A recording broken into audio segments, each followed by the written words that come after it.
Halo guys, welcome back. Seperti biasa, kisah misteri.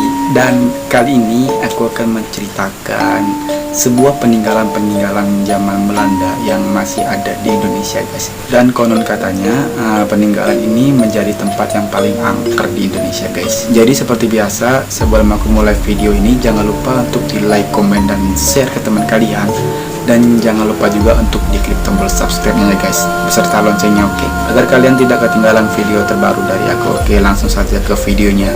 Enjoy guys, misteri Lawang Sewu.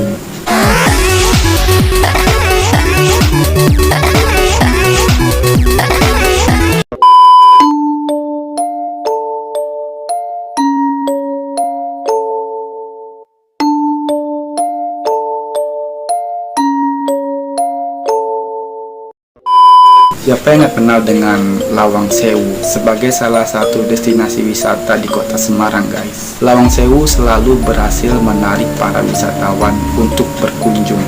Di balik bangunan yang megah dan unik ini guys, ternyata Lawang Sewu ini menyimpan sejuta misteri. Lawang Sewu dibangun pada tahun 1904 sampai dengan 1907 dan digunakan sebagai kantor administrasi kereta api di masa Hindia Belanda guys. Lawang Sewu sering digunakan untuk kegiatan operasional administratif oleh pemerintahan Belanda. Tapi di balik itu, Lawang Sewu juga pernah dijadikan sebagai ruang penjara bawah tanah pada masa penjajahan Jepang. Konon katanya ruangan penjara ini termasuk paling sadis dan kejam di masanya guys. Dan juga guys, Lawang Sewu ini merupakan saksi bisu atas pertempuran 5 hari di Semarang guys.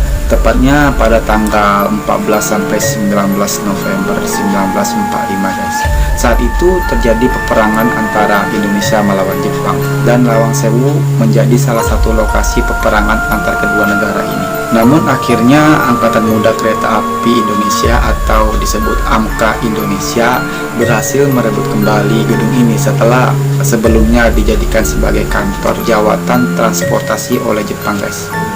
Di halaman gedung utama ini atau gedung Lawang Sewu ini terdapat sebuah sumur tua yang sudah lama tidak dibuka bagi publik. Alasan penguncian sumur ini diduga karena adanya suara teriakan di dalam sumur ini guys, dan itu sering terjadi pada malam hari. Menurut kabar, sumur inilah yang dipakai oleh tentara Jepang untuk menyiksa tentara Belanda guys, sehingga kerap terjadi suara-suara berteriak minta tolong di bawah sumur tersebut. Sebelum memasuki ruang utama Lawang Sewu ini guys, kalian harus melewati pintu gerbang besar utama terlebih dahulu. Ketika melintasi pintu gerbang tersebut guys, orang-orang sering melihat penampakan roh-roh halus. Bukan hanya sekali tapi berkali-kali guys. Yang sering dilihat oleh para pengunjung, yang pertama penampakan tangan hitam besar yang menutupi bagian jendela, dan yang kedua itu di bagian sudut-sudut langit utama terdapat penampakan seperti orang yang sedang menyenter di malam hari guys. Selain itu ada pula penampakan dengan kondisi wajah yang rusak, dan masih banyak lagi penampakan-penampakan lain yang ada di Lawang Sewu ini guys. Lawang Sewu ini disebut sebagai bangunan 1000 pintu. Kenapa disebut bangunan 1000 pintu? Dan ternyata guys, di setiap sudut ruangan Lawang Sewu terdapat pintu-pintu berwarna kecoklatan. Anehnya pintu-pintu ini digunakan sebagai penghubung antara ruangan yang satu dengan ruangan yang lainnya guys, dan jaraknya masih sangat berdekatan. Pintu-pintu ini dikabarkan berjumlah 1000 pintu. Ternyata saat dihitung pintu ini hanya berjumlah 429 buah guys. Bila dihitung dengan daun pintunya, jumlahnya masih 928 buah.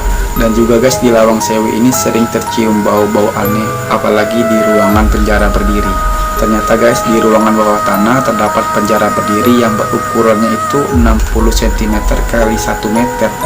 Penjara yang harus digunakan untuk satu orang malah digunakan untuk menampung 5 sampai 6 orang guys. Hingga akhirnya seluruh tahanan tewas karena kesempitan. Jika ada tahanan yang masih hidup, tak akan bertahan lama. Setelah itu mayatnya akan dibuang ke sungai terdekat.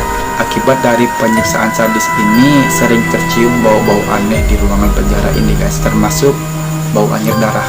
Menurut pemandu wisata Lawang Sewu ini, ia menceritakan salah satunya yang membuat bulu kuduk merinding guys. Gedung berlantai 2 yang luas tersebut hanya berupa ruangan kosong. Di lantai bawah tanah terdapat lorong bak penampungan air, dan menurut ceritanya pernah digunakan sebagai tempat penyiksaan. Menurut penuturannya, gedung tersebut menjadi tempat bersemayamnya banyak makhluk-makhluk gaib. Tapi ketenangan mereka terganggu oleh acara stasiun televisi swasta yang memanggil mereka dengan sesajen. Acara televisi tersebut dikatakan ibarat membangunkan orang yang sedang tidur dalam kedamaian, sehingga kemudian berkeliaran dan menampakkan diri kepada pengunjung. Karena dibangunkan, makhluk ini atau makhluk tersebut kemudian meminta sesajen lagi, dan apabila tidak dikasih, maka makhluk halus ini akan mengganggu dan menampakkan diri kepada pengunjung, guys. Dan ada juga wanita yang katanya dirasukin atau kemasukan roh penghuni Lawang Sewu ini, guys. Pengunjung wanita ini tiba-tiba melakukan gerakan tari, yaitu tari balet di salah satu lorong gedung ini, guys. Padahal dalam kesehariannya itu wanita tersebut sama sekali tidak bisa menari, apalagi tari balet.